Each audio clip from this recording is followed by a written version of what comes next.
quadros técnicos que hoje prestam consultorias, formulam as orientações do Banco Mundial, do BID e etc. e tal. Eu acho que isso é um problema. Eu acho que isso é uma questão que nós temos que enfrentar.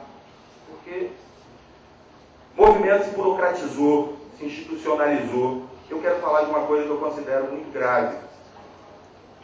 A baixíssima representatividade de quem hoje está falando em nome da sociedade civil, dentro do CONAMA, do Conselho Nacional do Meio Ambiente, dos conselhos estaduais, dos fundos, deliberando sobre verbas milionárias em nome da sociedade, para a sociedade.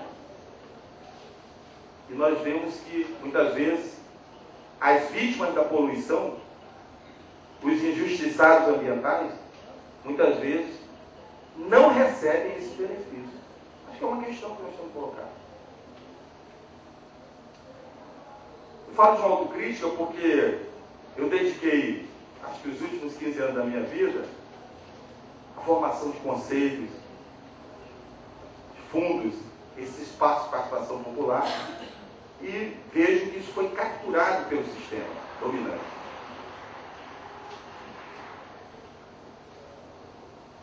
Muitas ONGs estão absolutamente na lógica do mercado. O movimento, acho que perdeu a matriz ideológica e política que orientava. Lembrei agora novamente do Chico Mendes. Ele tinha essa grande preocupação. Não só ele, vários outros, mas lembrei dele. Ele perdeu uma certa, o que eu chamaria de uma perspectiva de classe. Tá? Em que não importa muito a distribuição da riqueza e de quem tem acesso aos bens ambientais.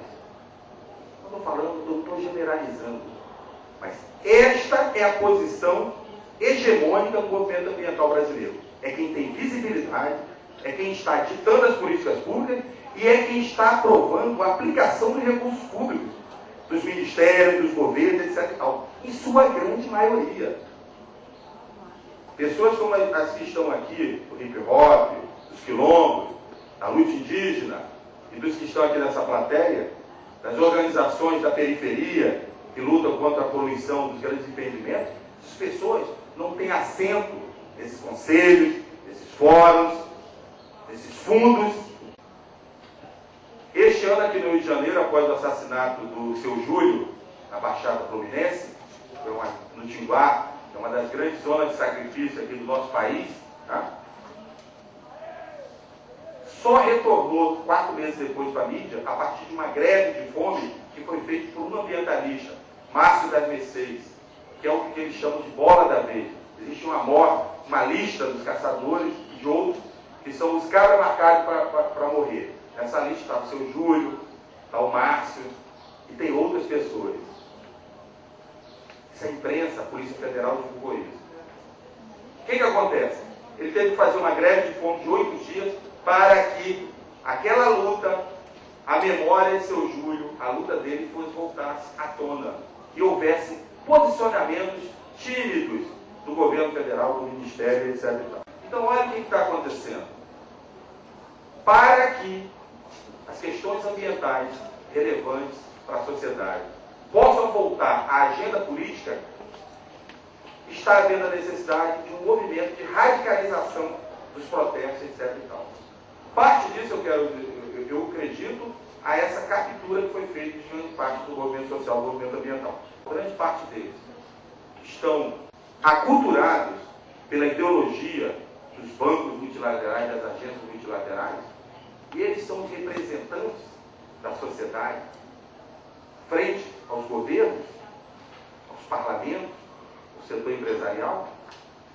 Só restará às vítimas da poluição, aos injustiçados ambientais, a radicalização.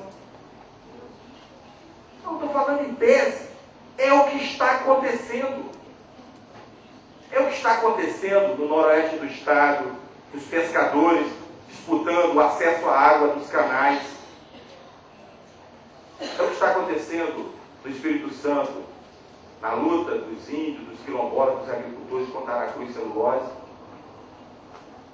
Poderíamos aqui citar algumas dezenas de casos casos que estão acontecendo no país. O MST não está na luta pelo estrangeiro à toa. Experiências de produção sustentáveis, não está fazendo experiências de produção sustentável à toa.